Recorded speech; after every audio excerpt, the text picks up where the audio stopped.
people are operating from a state of fear, and it ends up being a community or an individual arm race. It's like, well, I need a gun because the perpetrators have guns and everybody else has guns. And it again comes back to your rights to do what you want to do. But arming yourself is never a solution to disarming this problem. And the state of continually making sure that I am more armed than somebody else is also a part of this problem, because we're never going to get away from having too many guns if the answer is more guns.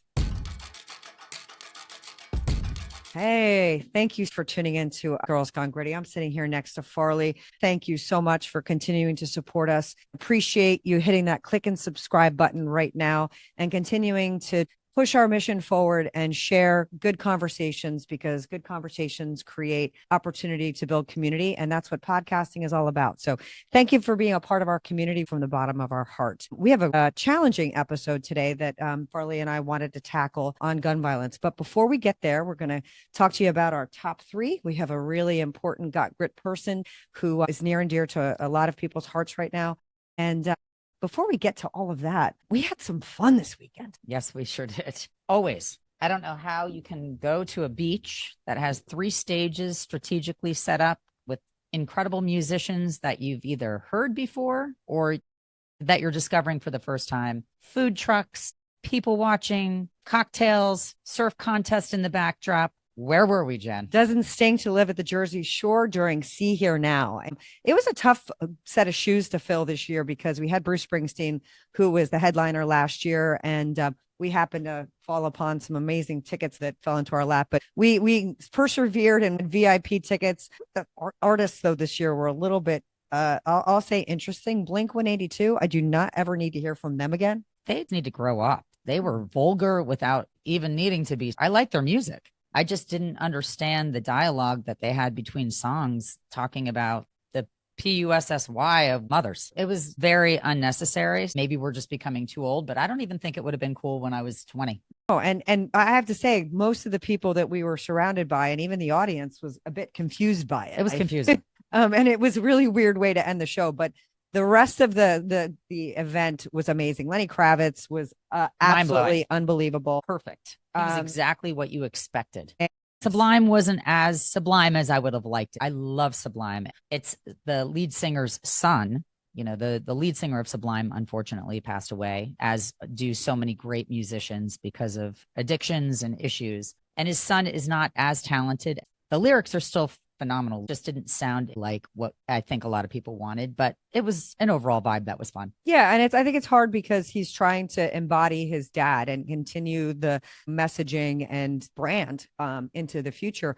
And I think once he comes into his own and understands that he's not his father, he doesn't need to be his father. He's super talented. He wants to be a little Metallica too. Like there was so he's conflicted with what he wants to be as a musician. And a band called Royal Otis, if they're not on your radar, they were unbelievable. And I think that's the thing that Farley and I love the most about going to these festivals is the headliners are great and that's your draw. But when you back into the entire day and you show up at 1 or 2 o'clock and you get the B, the C, the D headliners that are incredibly talented, but just aren't as many people's radar yet, you get open to this music. And it's interesting. Walk away finding a new musician every single time. Your kids, you find out that your kids were already listening to them. Like Jack, my son, was like, "Oh, I've been listening to them for a while." They're out of Australia. My daughter's going to see him in January. I'm like, awesome. Say hi to him for us because we liked him too.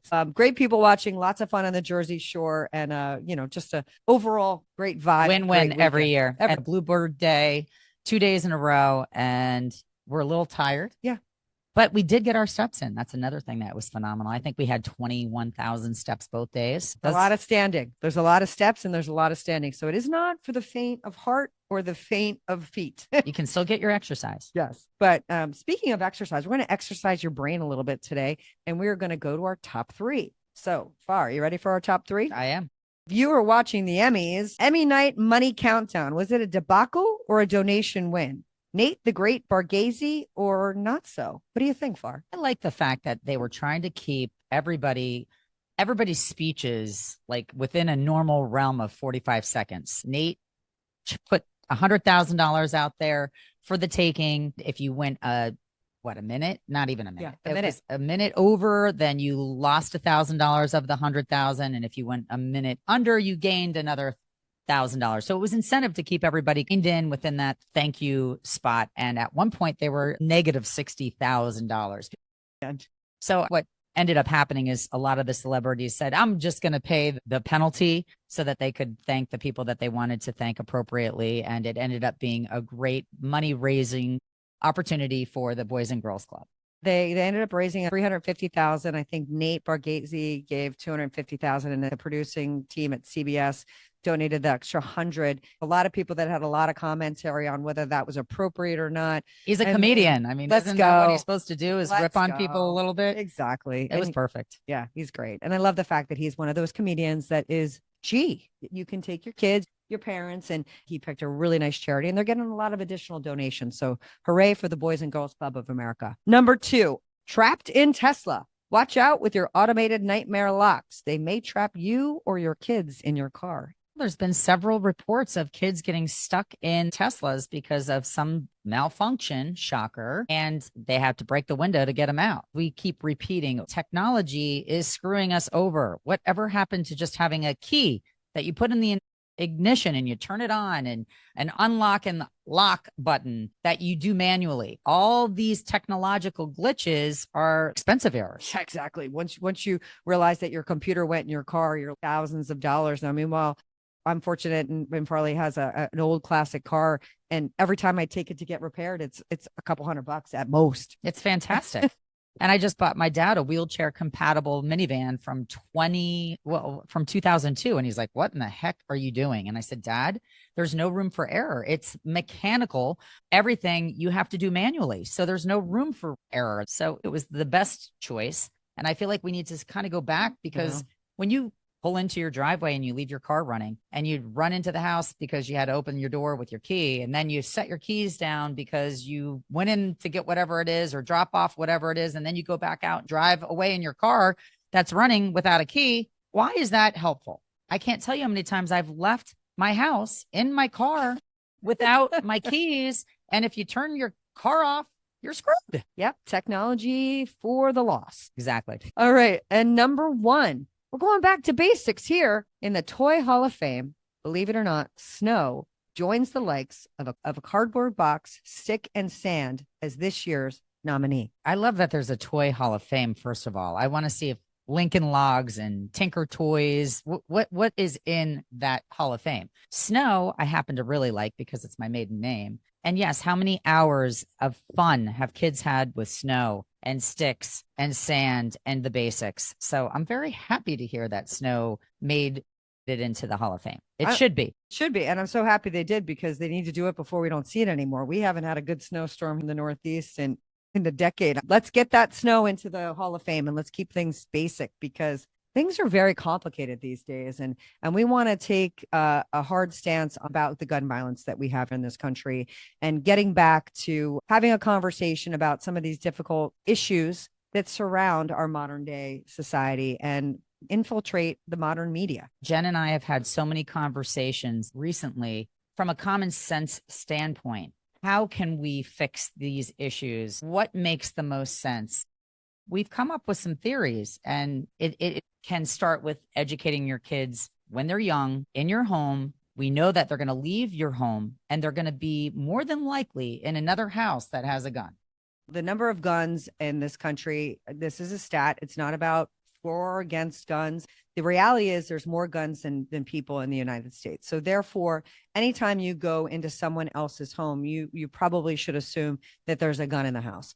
So knowing that, let's take the power back, and let's open up this conversation with your kids. Something that we always were taught when we were young is don't be afraid to ask somebody if they have a gun, and go through and role play with your child. What would happen if they came into a home and somebody's child decided, let's go see my dad's gun? What would they do? And start and have that conversation before tragedy or something happens, especially a household of boys. Absolutely. I don't know that if my girls were going to their girlfriend's house, that would be something show and telly that they'd be ready to unveil. But I do think for boys, they love military and guns and all kinds of things that are masculine. So of course a boy would be really excited to say, oh my gosh, my dad has a gun and you want to see it.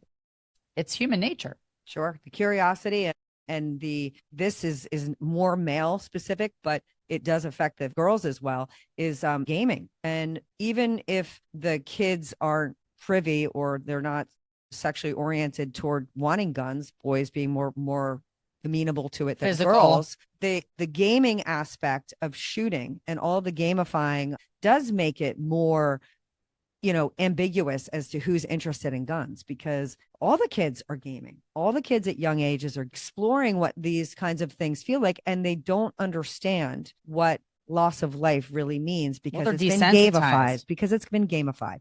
And that's not okay. Again, when you're having this conversation with your kids, make sure that they understand that guns are not a toy. They are not something to be played with. They are not something that you want to mess around with on any level. Yet there are water guns and semi-automatic water guns and things of that nature. And some of them look incredibly realistic. As we talked about in one of our episodes with the senior assassin that comes around every year, guns are just a part of our culture. Fortunately, hip hop has made them glorified. I can talk about how this guy can cap my ass and he's packing heat. There's all kinds of language around it. The glorification of guns in modern media, whether it's television or movies or rap, you can name them. You can name a iconic film that has a Bonnie and Clyde situation and there's a gun in it. It's like every single movie you see somebody throw up. And now that I pointed that out to you guys, you're going to see that in every single movie, there is a throw up scene or there is rain, which is foreshadowing something. There's a gun in everything because it's the norm. We're desensitized to guns because they're the norm. Yeah. Again, going back to the fact of talking to your kids, understanding what they're consuming, understanding what environment they're in, and having a conversation about what they're doing with their free time, where they're spending their free time, and what they're watching is a really important aspect of getting a handle on the gun issue in our country. Knowing what your children are doing and what they're gaming and who they're playing with is super important. And be educated as to where your state stands. Be educated as to what your local policies are. And that's very confusing. And that's why we don't even want to tackle a real conversation on gun policy and gun controls, because it's different from state to state.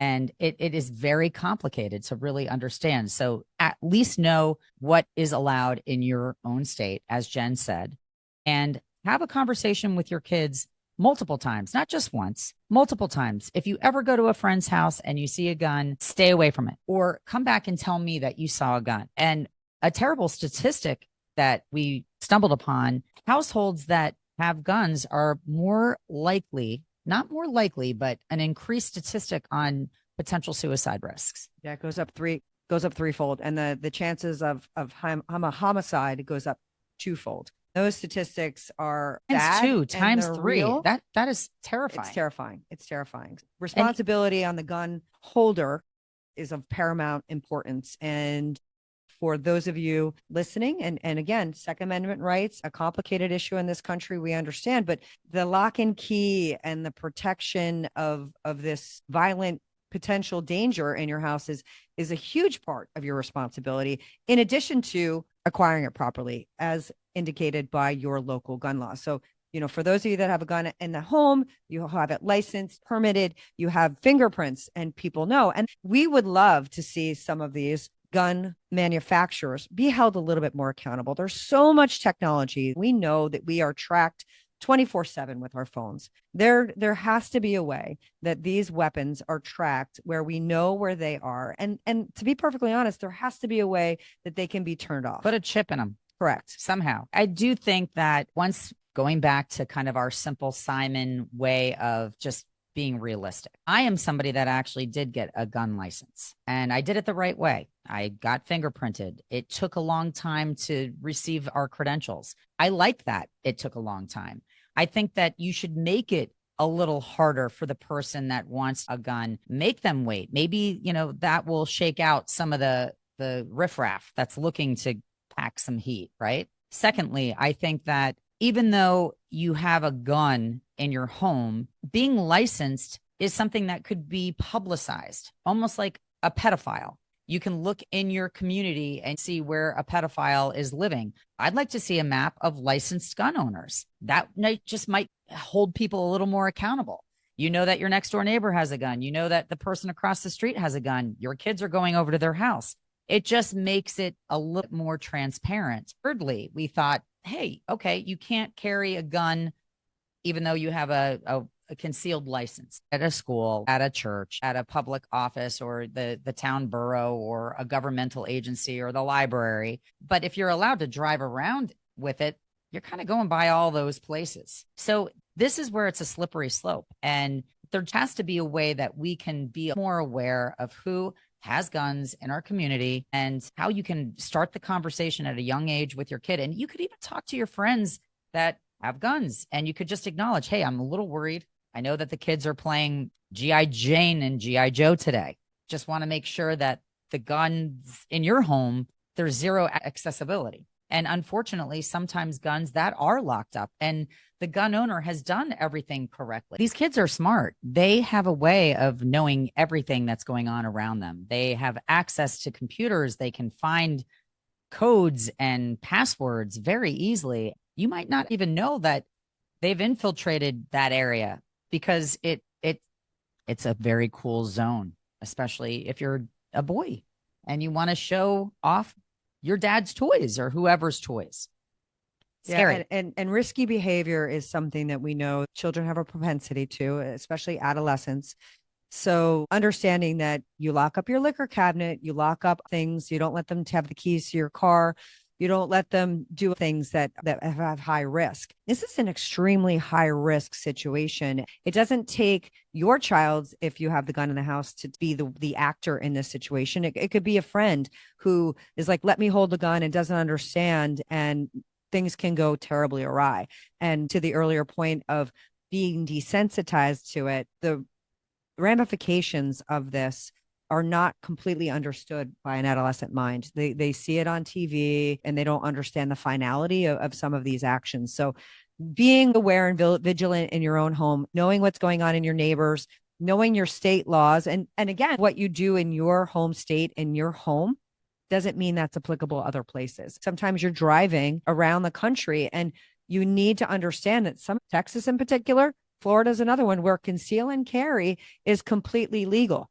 And you don't know the falling down moment sometimes people might have that you're going to piss off the wrong person. I say this to my husband all the time. We could be in Baltimore and he could be driving aggressively or having a little bit of road rage in that moment because somebody's on his bumper, and that little flick the birdie comes out, and yikes, this is a scary zone to be doing that. The last thing that you want to do is trigger, no pun intended, somebody. And all of a sudden, it's not a big deal for them to whip out their gun and show you who's boss. It's frightening. There are a lot of problems, and I'm going to name a few. Easy access to firearms begins in your own home. So that's number one. A history of violence, including domestic violence. That's a red flag. Experience with severe childhood trauma. Anyone that's gone through severe trauma sometimes act out. Mental illness is a huge piece in this problem. It's a big part of the puzzle.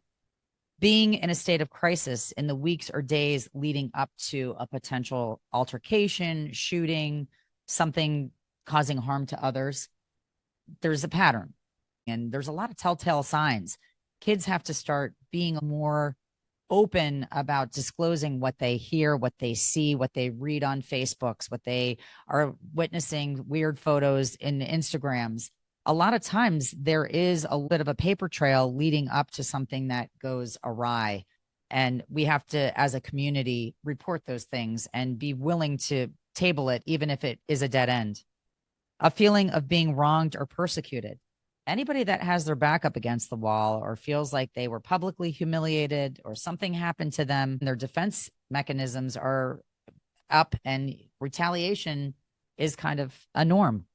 And a desire for notoriety, often influenced by media sensationalism of past shootings or past events. We're seeing so much of this copycat thing right now, whether it's a gun, whether it's a weapon like a knife. These are all things that kids have access to, And like we said, it's desensitized because we're watching it happen on TV. We're singing lyrics about it. At some point, somebody's going to want to emulate, especially if they feel wimpy. Let's be real. Taking a gun is a cowardly way to fight somebody. It's easy to pull the trigger. It's easy to stab somebody that's unsuspecting. And in all of those examples, for most instances, after there is gun violence in communities, sadly, the amount of gun purchases goes up. And if we boil this down to the basics, it's people are operating from a state of fear, and it ends up being a community or an individual arm race. It's like, well, I need a gun because the perpetrators have guns and everybody else has guns. And it again comes back to your rights to do what you want to do, but arming yourself is never a solution to disarming this problem. And the state of continually making sure that I am more armed than somebody else is also a part of this problem, because we're never going to get away from having too many guns if the answer is more guns. Also, be aware that the mental health link to violence is real. Unfortunately, as shown with this hideous stabbing of this poor Ukrainian girl, watching that was horrific, and recognizing that there were people sitting in front of her, next to her, behind her, that did nothing. Zero. The people behind her could have jumped in when they saw this person lashing. They let her bleed out. She sat on the subway and bled out with not one person coming to her aid. In fact, the woman next to her got up and clearly tried to get away. It's not okay.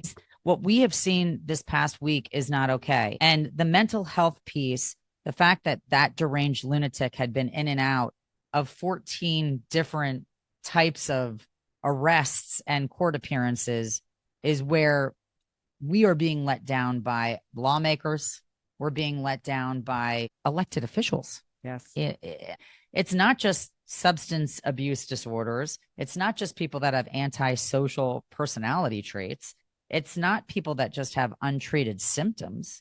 It's not just social instability, and it's not just poverty and homelessness. The increased risk of both victimization and self-harm starts when there's a problem that gets pushed underneath the rug and no one wants to deal with that person.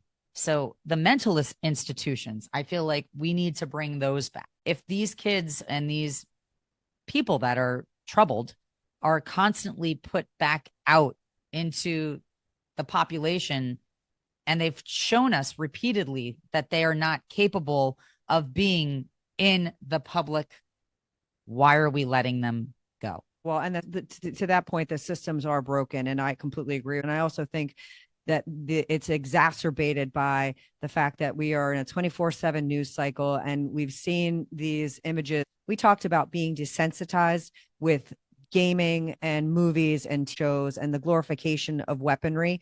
We also need to understand that we cannot glorify these acts and show them again and again and again, because we are giving them their 15 minutes of fame, and that is not okay. Notice I did not say his name, and I know it. We don't want to give them their 15 minutes of fame. Agreed. And there needs to be respect for the victims, and there needs to be some understanding that the modern human psyche cannot handle watching these incidents over and over again. I feel that our news outlets need to accept some responsibility and say, okay, we're going to cover it.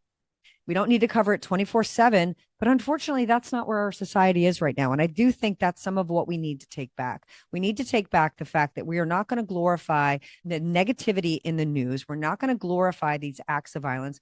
And we need to start to pull back on what we show, because it's too much. And then it elevates our acceptance for bad behavior. And that's not okay. But people love gore. People love to see, you don't, but smut sells. It's a stat out there. People want to see it. And unfortunately, they really got to see the Charlie Kirk assassination, and it was hideous. And I didn't want to see it. And I saw it.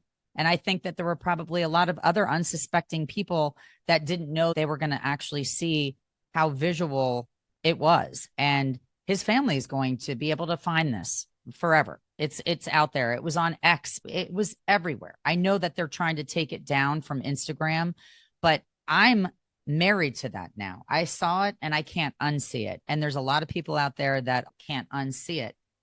And maybe that will be exactly the unfortunate talking piece that we need to put some type of policy in place so that these graphic images aren't made for public consumption. It's a slippery, tricky slope. And by no means do we think we have the solution, but we do think there are some steps that we can be taking as a country that can make us a little bit safer. And as always, it starts in your home with the conversations that you have with the people that you love and making sure that they're aware that these behaviors are not okay.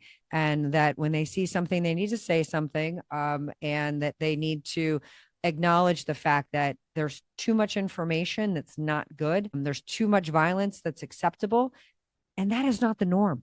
That is not what the everyday human being has evolved to be able to handle. So if you're going through something like that with your kid, if you notice they're gaming a lot, if they're disassociating from life, there's lots of good things that can be ingrained to protect the sanctity of life. If suddenly they start going to the left or to the right and you start recognizing that their behavior is ramping up in a way that is negative, that's a conversation that needs to be had with somebody. Truly, you look at what happened with Charlie Kirk's perpetrator, and I'm purposely not saying his name, but his father was a police officer for years, and they recognized a day late and a dollar short that he was going to the left and that he was becoming more of an activist and was getting more intolerant and was becoming very aggressive. If you see a pattern like that, talk to somebody about it, acknowledge it. Don't pretend that you're not seeing it, because you are. And so many of these horrific stories that end with a tragedy could have been prevented if you looked at what was leading up to it. There was a lot of telltale signs here, a lot of red flags along the way. Don't think that those red flags are ever too insignificant or I'm imagining this. Make it a conversation with somebody and try to see if you can do something as you see behaviors changing. Yeah. And to that end, the social media and the radicalization of beliefs and making sure that you vet your news and your ideas from a variety of different places. We have talked on this show about how difficult it is to fact check anymore and how difficult it is to know what the truth is. So make sure that you're keeping an eye on all the different social media accounts, because once you start down a path, a lot of times you're being fed more information that is curated specifically for that end. You don't even know what the truth is anymore. So be really careful when we talk about violence, guns, big serious topics. And we don't believe everything that you read. They're offered a $1.5 million reward to anybody that came forward with Charlie Kirk's assassinator or any information leading to the arrest. And it was the father that came forward. And there's all kinds of conflicting reports out there that he is taking the money and giving it to the Kirk family. Or is he really being rewarded them since it is a family member? Or is he going to sit on the money and keep it for himself? Snopes is a good way to fact check. But truly, with all of this AI integration, you can't believe anything anymore without going backwards, triplicate, to find out what is true before you take whatever you think is true and you put it out there for somebody else to attach themselves to.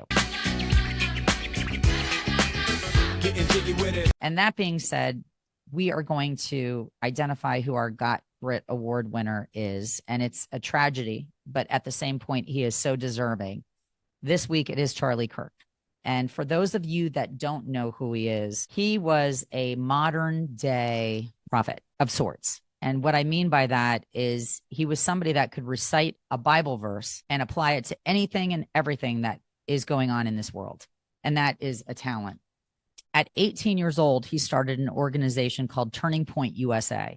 If you go to Instagram, there are 6.2 million followers. It's a conservative youth organization. He's an American patriot. He's a right-wing political activist. Their mission is educating and empowering high school, college, and university campuses on the importance of limited government, free markets, and to identify, train, and organize students to promote the principles of freedom. So his shtick was going from campus to campus and ask a question, prove me wrong. He would do a debate style, very respectful conversation with anybody that wanted to get in front of the mic and ask him a question. He lived a God-fearing life. He was super Christian. His wife is a beautiful Christian. They lead by example. And he was responsible for cultivating the fan base behind getting Trump elected, hands down. He's also responsible for changing J.D. Vance's ideology on Trump. At one point, J.D. Vance was not a Trump supporter. And after becoming close friends with Charlie, they saw all the commonalities and were fighting for the same forces. And J.D. Vance came on board and became our vice president today. Charlie Kirk was so powerful that he was viewed as a threat. And unfortunately, that is what led to his demise, because people recognized that he was a tremendous force. And regardless of what side of the fence you are on, no one deserves to die for speaking their mind. No one should be killed because of their viewpoint. It's a freedom of speech country. And he was purely doing what he believed in with all of his heart. His death is a needless, senseless act of violence. And the ripple effect that it has had in our country, it's touched everybody. If it hasn't touched you, if you don't see the remorse in this situation, then you have a problem. And that is what's inciting all the problems that we're seeing become headline news every single day. We're the most divided that we've ever been. We always want people to be able to speak their minds and have their viewpoints and not be polarized. And it's reminiscent of Martin Luther King, I Have a Dream, and being killed. So we want to make sure that this country is founded on our fundamental rights, whatever that is, and that we respect and honor one another and treat each other with kindness and love, and avert any more of these senseless killings in our country, because everybody is making a mark. We hope in a good way. Charlie was trying to do things that would open up people's ears and eyes to differing opinions, whether you agreed with them or not. And thankfully, we have a trail of videos and imagery of him just being Charlie, where he's walking hand in hand with his daughter and sharing some words of wisdom and debating people and being open to learning from other people's responses, but carefully and thoughtfully retorting, unless he was treated disrespectfully. And then he would actually be very humorous and go below the belt in a very intelligent way. And a lot of times biblically, he proved them to be on the wrong side or incorrect. So unfortunately, our hats go off to Charlie Kirk, who will be remembered and never forgotten. And honestly, his legacy will live on. And his wife has vowed to not let his mission fall by the wayside. In fact, she said whoever thought that they were stopping Charlie in his tracks just ignited a massive flame. So we love Charlie, and we're sad to see him go at 32 years old without a college degree. When he was 17 years old, he had gotten himself an interview with Fox. He had 10 minutes slated. They ended up giving him 90 minutes, and that's where the funding came from to start his organization. So that's why he didn't go to college. He was just all in, doing exactly what he's been doing for the last 15 years. Awesome. All right. And I think you have a inspirational song to take us through these challenging times. I do have an inspirational song, and we were together when I was inspired, and I feel like the lyrics are spot on. The Son of God is in our face, offering us eternal grace. If you want it, you've got to believe, because being free is a state of mind. We'll only one day leave this all behind. Just put your faith in God, and one day you'll see it. If you want it, you've got it. You've just got to believe. Believe in yourself, because it's all just a game. We just want to be loved. It's got to be Lenny Kravitz. I can actually kind of hear it as you're saying it, because it's still ringing in my ear from the weekend. Yes, it is Believe by Lenny Kravitz. And he's a brilliant poet, and he correlates Christianity into his music, and it's all about love. And honestly, if we could just rewind things and try to infuse people with love. 24 years ago on 9/11, I really feel like we were unified in a way as a country that we have never been able to get back to. I thought that that was the beginning of unity, to tell you the truth, because that day did not discriminate. Everybody, all walks of life were taken out by bin Laden's horrible plan. I truly thought that because we were all on the same playing field, that we were going to move together and start new. And unfortunately, we couldn't be further away from that 24 years later. Yeah, well, and I think that's why next week we're going to tackle another interesting topic, and that's polarization. So stay tuned with us, because we just want to keep getting grittier, keep having those good conversations. We want you to continue to tune in, subscribe, like, share our intention and conversations, because conversations make the world go round. Connection is the most important thing. So go connect with somebody you love, give them a hug, tell them how awesome they are, and that will shift the world. So, and listen to Lenny Kravitz's Believe. Thanks Thank for you. tuning in to Girls Gone Gritty. Peace out.